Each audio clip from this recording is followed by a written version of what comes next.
اعوذ باللہ من الشیطان الرجیم بسم اللہ الرحمن الرحیم۔ محترم ناظرین اکرام، ہمارے ایک دینی بھائی نے مجھے ایک آڈیو پہ سوال بھیجا ہے، آئیے پہلے آپ اس سوال کو سماعت فرما لیں۔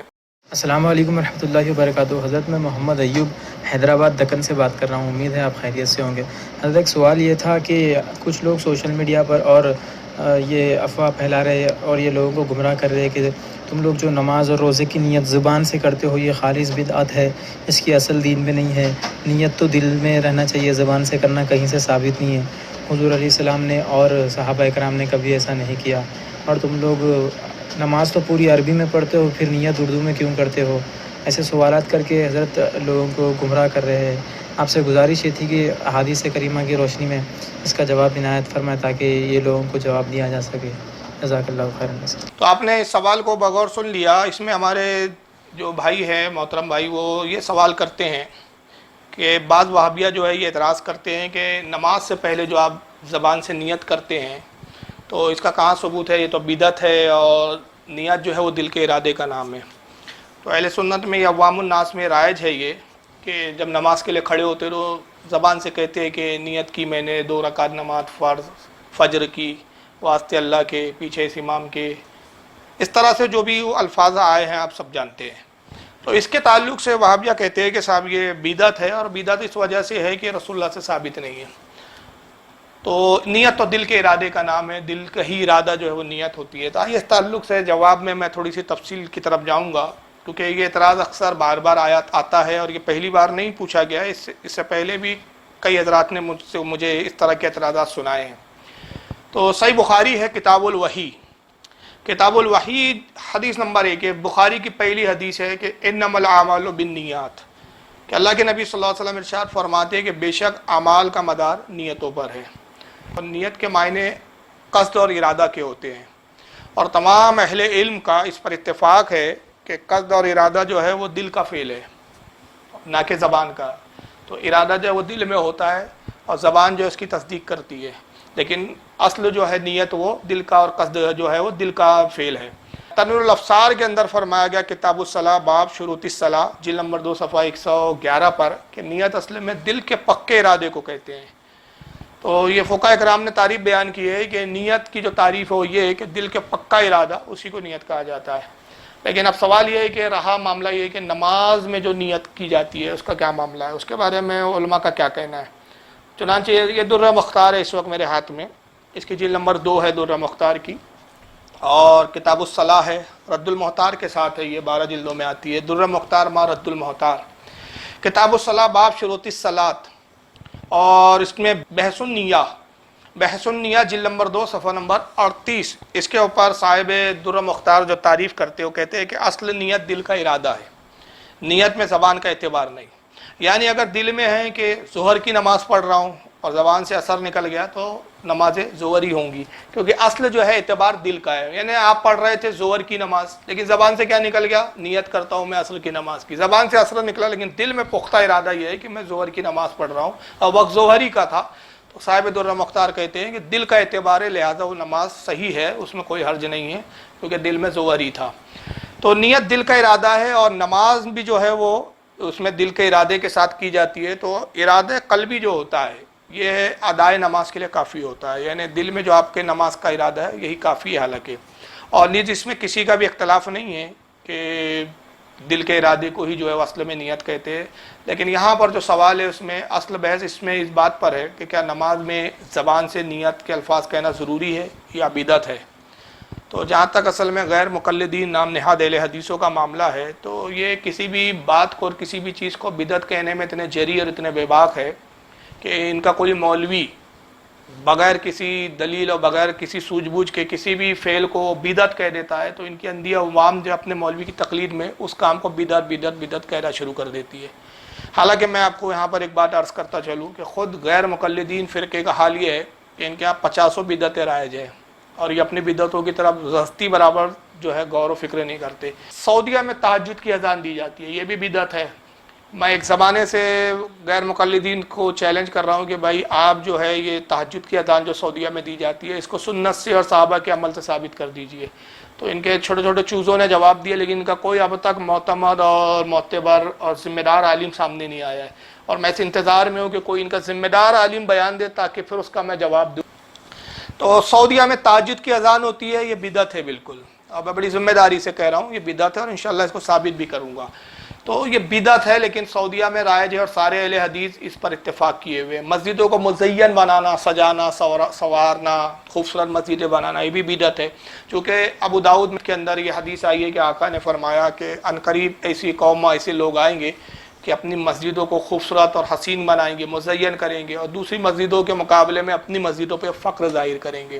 اور اسی ابو داؤد میں یہ بھی حدیث آئی کہ حضور نے فرمایا کہ یہ یہود و نصارہ کا طریقہ ہے، اور اللہ نے مجھے منع فرمایا ہے، منع کیا ہے رب تبارک و تعالیٰ نے کہ میں مسجدوں کو خوبصورت بناؤں اور مزین کروں. تو حضور نے منع کیا، اور حضور کی ممانعت کے باوجود آج دیکھ رہے ہیں سبھی مسجدیں خوبصورت بنا رہے ہیں، یہ بھی بدعت ہے. ہر سال نیشنل ڈے مناتے ہیں آل سعود، یہ بھی بدعت ہے. 31 دسمبر کو نیو ایئر مناتے ہیں سعودیہ کے لوگ، اس پر بھی کبھی ان کے مولویوں کو توفیق نہیں ہوئی کہ بولے. اور اب ایک نئی اور بدعت آئی ہے کہ تھیٹر بھی شروع کر دیا ہے انہوں نے سعودیہ کے اندر، اور فیشن شو کے نام پہ نیم برہنہ اور بلکہ حد سے زیادہ برہنہ، اور لڑکیاں، جوان لڑکیاں جو ریمپ پر وہ رقص کرتے ہوئے نظر آ رہی ہے، چلتی پھرتے نظر آ رہی ہے، فیشن شو ہو رہے، یہ بھی بدعت ہے. تو غرض کہ اس طرح کی بہت ساری بدعات ہے جو اہل حدیث اپنائے ہوئے ہیں، لیکن اپنی ان کو بدعت نہیں دکھتی. اگر اس تعلق سے آپ کو کچھ زیادہ تفصیل سے جاننا ہے تو میرا ایک بیان انٹرنیٹ پہ موجود ہے جس کا نام ہی ہے بدعتی کون اور الزام کس پر. وہ آپ دیکھ لیں تو اس میں سعودیہ اور ان نجدیوں کی اور ان اہل حدیثوں کی بہت ساری بدعتیں آپ کو اس میں دکھ جائیں گی. تو بہرحال اصل میں یہاں بھی جو معاملہ ہے کہ نیت کرنے کو انہوں نے جو بدعت قرار دیا کہ نماز میں زبان سے جو نیت کرنا ہے اس کو بدعت کہتے ہیں، تو یہاں بھی انہوں نے اصل میں اپنے ایک مولوی کی اور ایک عالم کی اندھی تقلید کی ہے. یہ زاد المعاد ہے اس وقت میرے پاس، میں آپ کو اس کی شکل بھی دکھا دیتا ہوں، سعودیہ سے ہی چھپا ہوا نسخہ ہے یہ ہے زاد المعاد. تو زاد المعاد جلد نمبر 1 صفحہ 201 پر، صفحہ 201 پر ابن قیم جوزیہ زبان سے نیت کے تعلق سے لکھتے ہیں، کہتے ہیں کہ نبی کریم صلی اللہ تعالی وسلم جب نماز کے لیے کھڑے ہوتے تو اللہ اکبر کہتے، اور اس سے پہلے کچھ نہ کہتے، اور نہ زبان سے نیت کرتے 4 رکعت فلا فلا وقت کی، اس طرح حضور نہیں کہتے تھے، منہ میرا قبلے کے پیچھے، امام کے پیچھے وغیرہ وغیرہ. یہ بدعت ہے. ابن قیم جوزیہ کہتے ہیں کہ حضور جب نماز پڑھتے تو اللہ اکبر کہتے اور نماز شروع کر دیتے. حضور یہ زبان سے نہیں کہتے تھے میں نیت کرتا ہوں 4 رکعت فلا فلا وقت کی، پیچھے اس امام کے، یہ سب نہیں کہتے تھے. اور منہ میرا کعبہ کے قبلے کی طرف، یہ نہیں کہتے تھے. کہتے یہ بدعت ہے. اس بارے میں رسول اللہ صلی اللہ علیہ وسلم اور آپ کے اصحاب سے سند صحیح یا سند ضعیف سے قطعاً کوئی بات منقول نہیں ہے. یعنی ابن قیم جوزیہ یہ کہہ رہے ہیں کہ حضور صلی اللہ علیہ وسلم نے زبان سے نیت کی ہو، اس بارے میں کوئی صحیح سند سے کوئی روایت نہیں ہے، اور صحیح تو بہت دور کی بات ہے، ضعیف سند سے بھی کوئی روایت نہیں ہے. تو میں یہاں ایک بات واضح کر دوں کہ جہاں تک نماز میں زبان سے نیت کرنے کا تعلق ہے تو ہم بھی اس کو مانتے اور اقرار کرتے ہیں، اس کو تسلیم کرتے ہیں کہ رسول اللہ صلی اللہ تعالیٰ علیہ وسلم ہو یا صحابہ کرام ہو، ان سے تو یہ بہرحال عمل ثابت نہیں ہے، اور اس پر بھی ہمارے اہل سنت کے علماء کا اس پر اتفاق ہے. لیکن اب آئیے تصویر کا دوسرا پہلو کہ یہ صرف کہہ دینا اس بنیاد پر کہ یہ صحابہ اور رسول اللہ سے سند صحیح یا ضعیف سے یہ چیز ثابت نہیں، لہٰذا یہ بدعت ہے. تو میں عرض کروں کہ یہ بات یہاں قابل غور ہے کہ کسی عمل کا سند صحیح یا سند ضعیف سے ثابت نہ ہونا ایک الگ بات ہے. کوئی عمل ہے اور اس کے لیے کوئی سند، صحیح سند سے آپ کے پاس روایت نہیں ہے، یا کوئی صحیح سند، ضعیف سند سے بھی کوئی روایت نہیں ہے، تو یہ ایک الگ معاملہ ہے. لیکن اس کے جائز اور مباح ہونا اس کا، یا اس کا ناجائز اور حرام ہونا، یہ ایک الگ معاملہ ہے. تو ایسے بہت سارے ہزاروں کام ہیں، ہزاروں کام، ایک دو نہیں، ایسے ہزاروں کام شمار کروائے جا سکتے ہیں کہ جن کا ثبوت جو ہے کسی صحیح حدیث میں موجود نہیں ہے، نہ کوئی صحیح ضعیف سند سے اس کا ثبوت موجود ہے، مگر اس کے باوجود بھی وہ کام جو جائز اور مباح ہے. اور رہا یہ کہ ہر وہ کام جو نبی پاک صلی اللہ علیہ وسلم اور صحابہ سے ثابت نہ ہو تو اس کو بدعت کہہ دینا، کیونکہ وہابیوں کا طریقہ اور اصول یہ بنا رکھا ہے کہ بس جہاں کوئی بات صحابہ سے ثابت نہیں، رسول سے ثابت نہیں، فوراً کہہ دیتے بدعت. تو یہ جو بدعت کی تعریف وہابی اور اہل حدیث وغیرہ کرتے ہیں، تو اس کے بارے میں کہہ دوں کہ اس طرح یہ سمجھنا کہ صحابہ سے ثابت نہیں، رسول سے ثابت نہیں، لہذا بدعت ہے، تو یہ احکام شرع کے نہ سمجھنے اور نا واقفی اور جہالت کا نتیجہ اصل میں یہ. لہذا یہاں پر ابن قیم جوزیہ کا نماز کی نیت کو بدعت کہنا اس سے ثابت نہیں ہوتا کہ زبان سے اگر نیت کہہ دی جائے تو یہ واقعی بدعت ہے، یا بدعت ضلالہ ہے، یا بدعت منکرہ ہے، یا بدعت ممنوعہ ہے، اس سے ثابت نہیں ہوتا۔ اس کی دلیل کیا ہے؟ آئیے دلیل انہی کے گھر سے بھی دیتا چلوں میں، کہ ان کے بہت بڑے مسلم علامہ ہے، ابن قیم جوزیہ کے بھی استاد ہے، ابن قیم جوزیہ کے شیخ ہے، جن کا نام ہے ابن تیمیہ، بڑے مشہور و معروف ہے، اور اہل حدیث جو ہے ان کو بہت مانتے ہیں۔ ابن تیمیہ صاحب جو ہے ان کی ایک بڑی مشہور کتاب ہے کئی جلدوں میں، جس کا نام ہے مجمع الفتاوی، اس کی جلد نمبر 3 ہے، صفحہ نمبر 195 ہے۔ اس پر ابن تیمیہ صاحب کیا بدعت کی تعریف کرتے تھے سن لیجیے۔ کہتے ہیں والبدعۃ ما خلفت الکتاب والسنۃ او اجماع سلف الامۃ من الاعتقادات والعبادات۔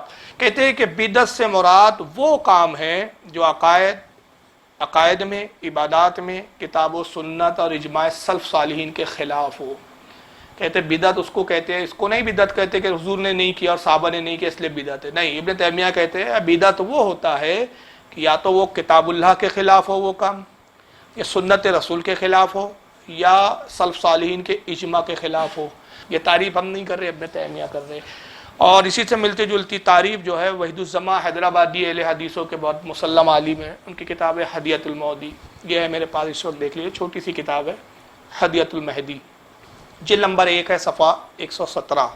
اس پر مولوی وحید الزماں صاحب اس کتاب میں بدعت کی کیا تعریف کیا کرتے ہیں؟ کہتے ہیں البدعۃ المحرمۃ ہی التی ترفع السنۃ مثلھا والتي لا ترفع شيئا منها فليست هي من البدعۃ في شيء بل هي مباح الاصل۔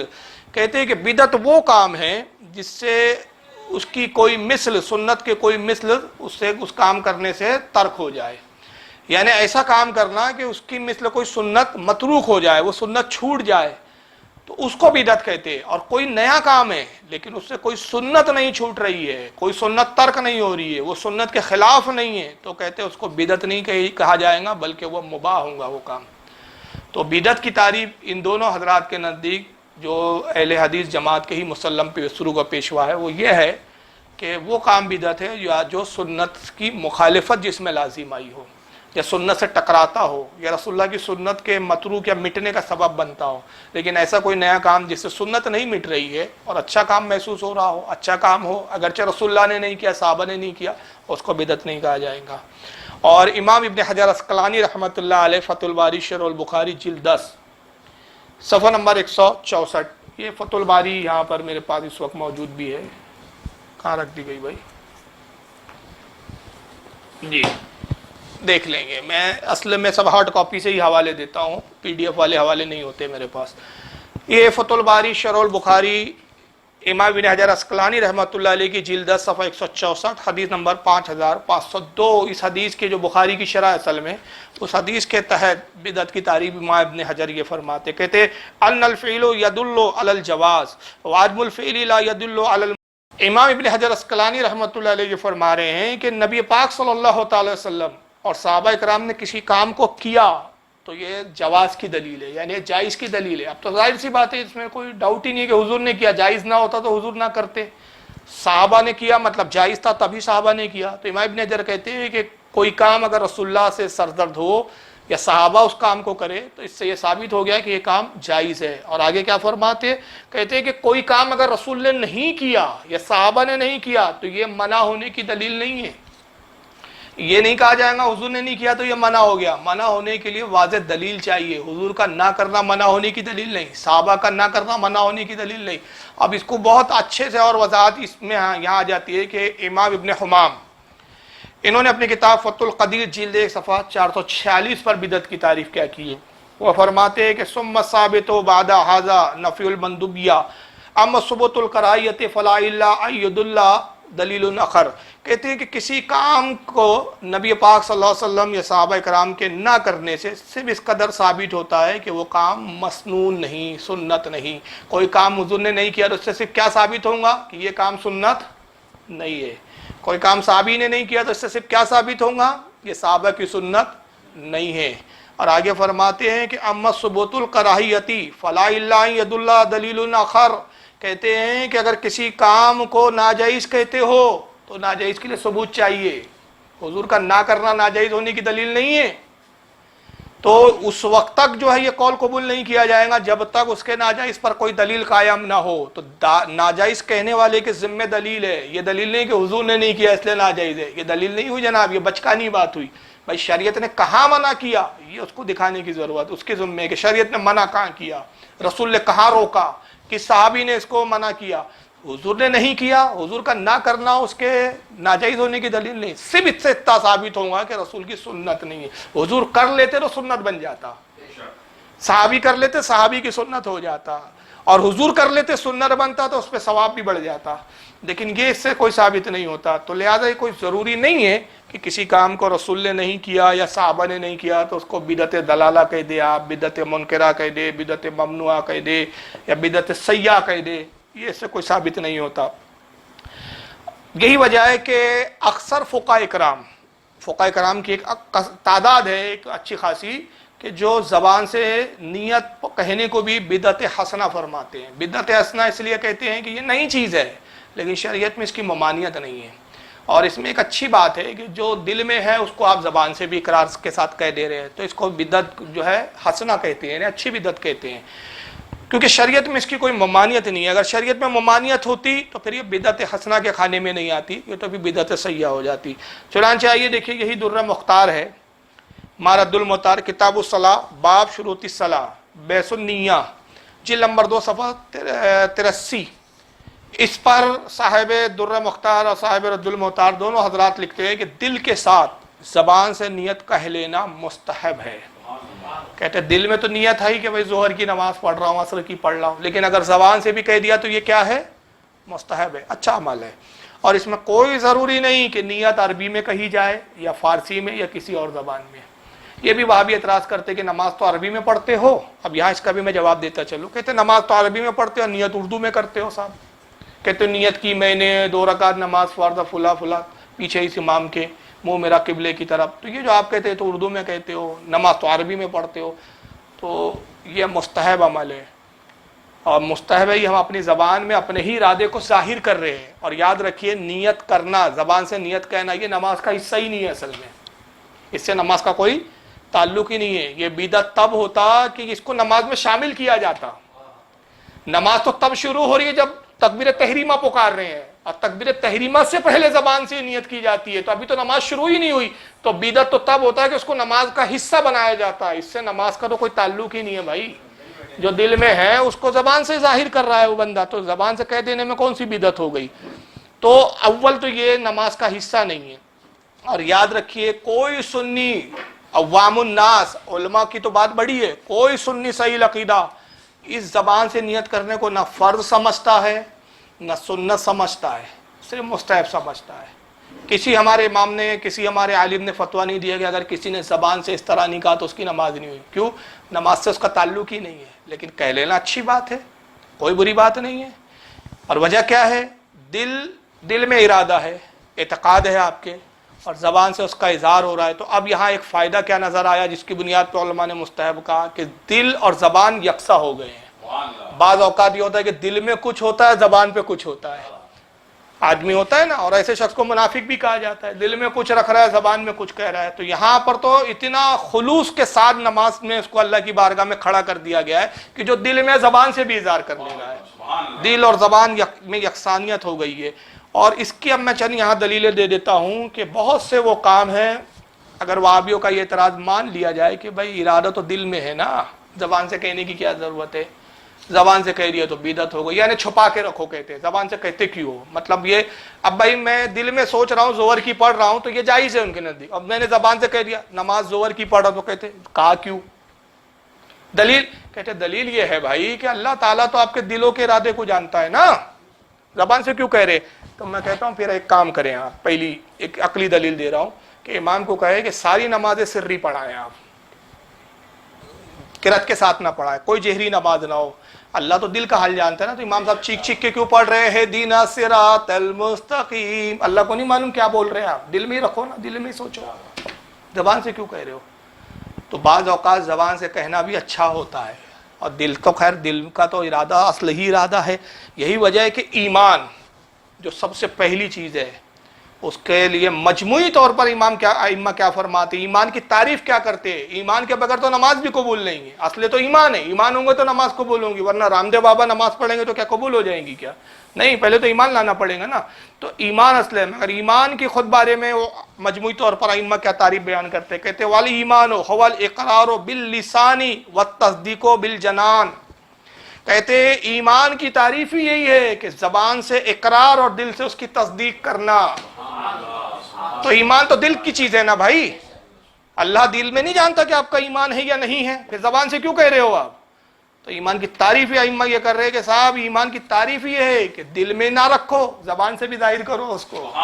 دل سے کام نہیں چلتا، زبان سے بھی ظاہر کرنے کی ضرورت ہے۔ اب آئیے اس کے لیے کچھ دلیلیں دے دیتا ہوں۔ یہ الفقہ الاکبر امام ابو حنیفہ رضی اللہ تعالیٰ عنہ کی عقائد پر چھوٹی سا ایک رسالہ ہے۔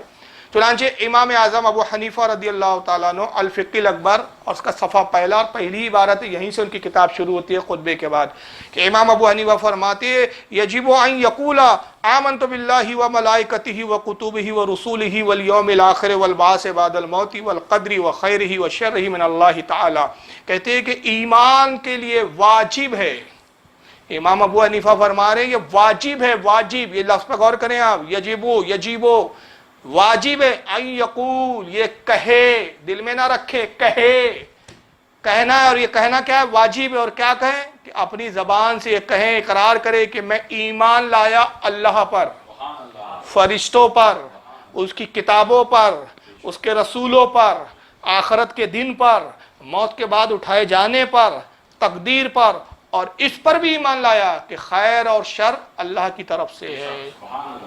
یہ سارے ایمان کے جو ہے تقاضے ہیں کہ اللہ کے فرشتوں پر ایمان، اللہ رب العزت کی جو ہے آخر جو ہے کتابوں پر جو اللہ نے اپنے پیغمبروں پہ نازل کی، رسولوں پہ نازل کی، ان کتابوں پہ ایمان، اس کے رسولوں پر ایمان، آخرت پر ایمان، موت کے بعد اٹھائے جانے پر ایمان، تقدیر پر، تقدیر حق ہے اس پر ایمان، خیر اور شر اللہ ہی کی جانب سے اس پر ایمان، اور سب سے بڑھ کر کہ اللہ وحدہ لا شریک یکتا واحد ہے اس پر ایمان۔ تو یہ تو دل میں ہے نا، اللہ تو جانتا ہے نا کہ آپ کتابوں کو مانتے ہیں کہ نہیں مانتے، تقدیر کو مانتے ہیں کہ نہیں مانتے، زبان سے کہنے کی کیا ضرورت ہے؟ مگر امام اعظم کہتے ہیں یجب ان یقول، واجب ہے کہ آپ کو یہ کہے، آپ کو کہنا پڑے گا۔ اور امام ابو نعیم رحمۃ اللہ علیہ بہت بڑے محدث ہیں، ان کی مشہور حدیث کی کتاب ہے حلیۃ الاولیاء، جلد 6 صفحہ 327، اس پر وہ امام مالک کا یہ قول نقل کرتے ہیں، کہتے ہیں کہ عن عبداللہ بن نافع قال کان مالک یقول الایمان قول و عمل یزید و ینقص، کہتے ہیں کہ امام مالک رحمۃ اللہ تعالی علیہ فرماتے تھے کہ ایمان قول اور عمل کا نام ہے اور یہ گھٹتا اور بڑھتا بھی ہے۔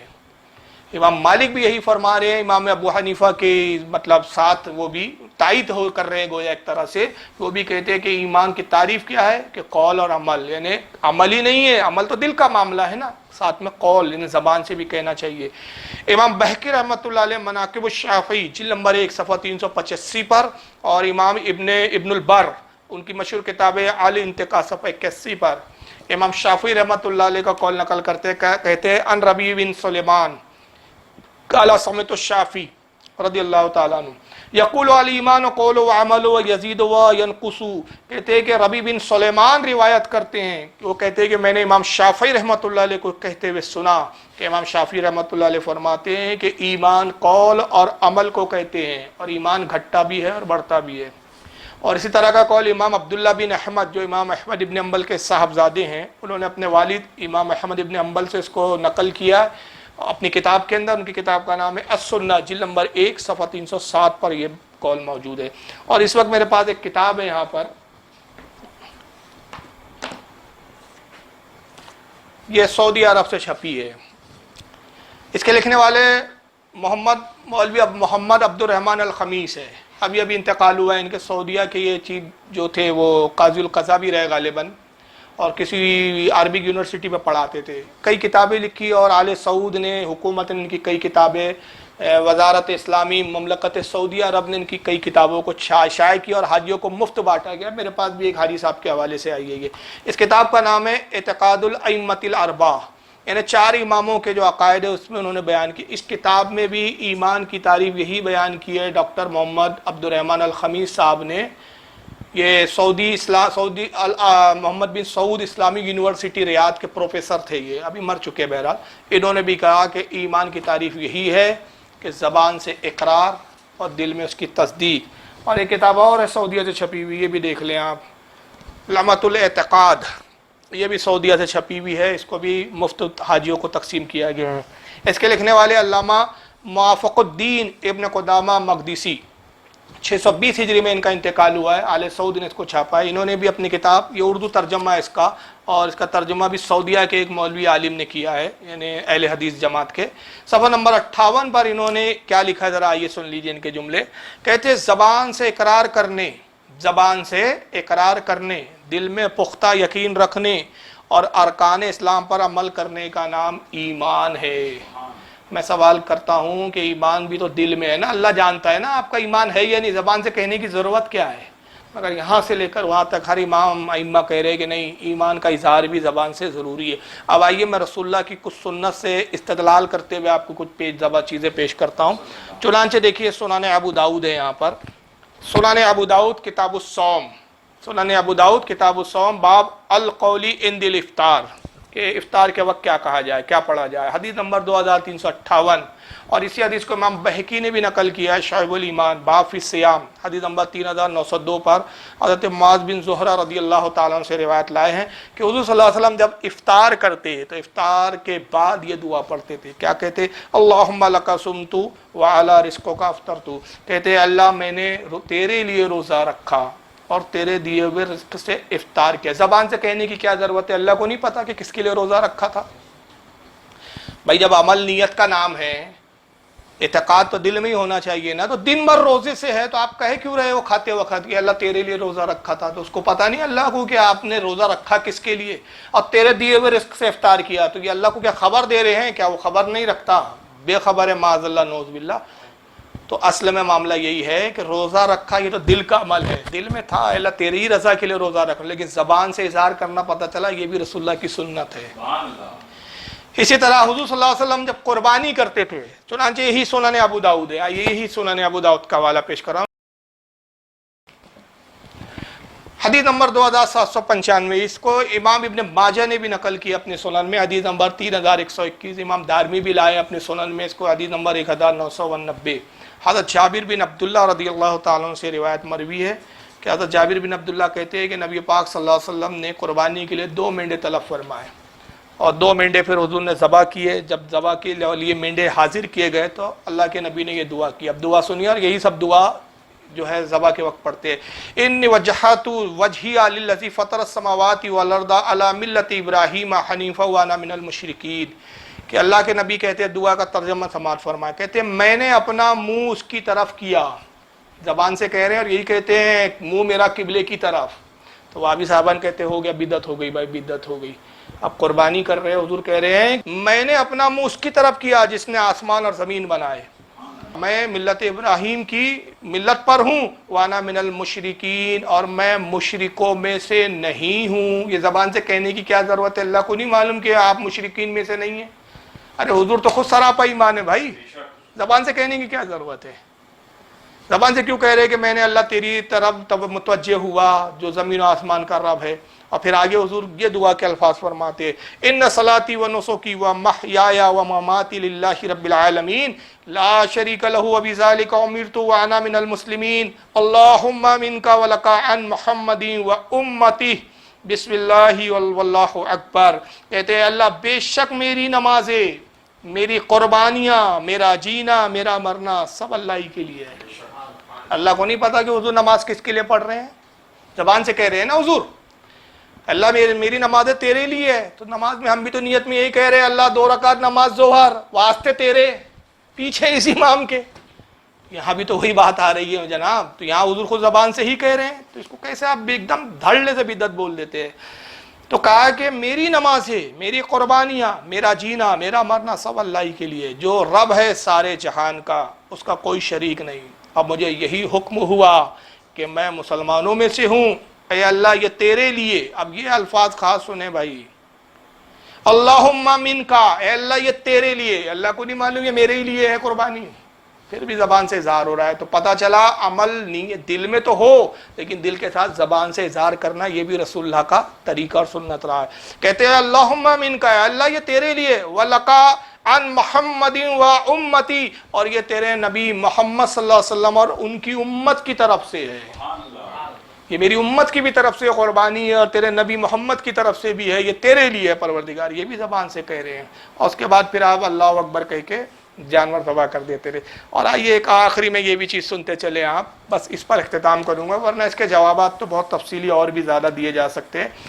حج میں تلبیہ پڑھی جاتی ہے، سب جانتے ہیں، اور یہ چاہے سنی ہو، بریلوی ہو، وہابی ہو، دیوبندی ہو، کوئی بھی ہو، سب تلبیہ پڑھتے ہیں، سب پڑھتے ہیں، کیونکہ حدیث میں اس کا حکم ہے۔ اور تلبیہ کیا ہے ذرا آئیے، اور چیخ چیخ کے پڑھتے ہیں، دل میں نہیں پڑھتے، دل میں ارادہ نہیں ہے، زبان سے بھی کہتے ہیں۔ کیا کہتے ہیں؟ لبیک، حاضر ہوں، اللہ کو نہیں پتا حاضر ہے، کس کو بتا رہے بھائی حاضر ہوں؟ اس کو نہیں معلوم، اس کو وہ نہیں جانتا کہ آپ ہندوستان سے مکہ آ گئے، اب حرم میں ہیں، کیوں چلا کے کہہ رہے لبیک حاضر ہوں، اللہم لبیک، اے اللہ حاضر ہوں، یہ لیجیے اللہ کو بھی مخاطب کر کے کہہ رہے ہیں آپ یہاں، اے اللہ حاضر ہوں، لبیک لا شریک لک لبیک، اے اللہ تیرا کوئی شریک نہیں، حاضر ہوں تیرا کوئی شریک نہیں، حاضر ہوں۔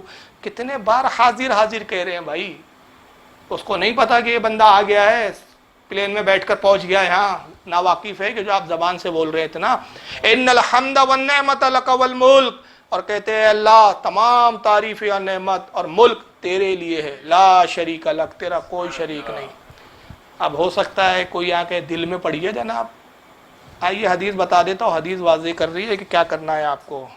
سنن ابن ماجہ ابواب المناسک باب رفیع الصوت بالتلبیہ، حدیث نمبر 2923، امام ابن ماجہ اس حدیث کو نقل کرتے ہیں، عن زید ابن خالد الجہنی قال قال رسول اللہ صلی اللہ علیہ وسلم جاءنی جبریل فقال یا محمد مر اصحابک فلیرفعوا اصواتهم بالتلبیہ فإنها من شعار الحج۔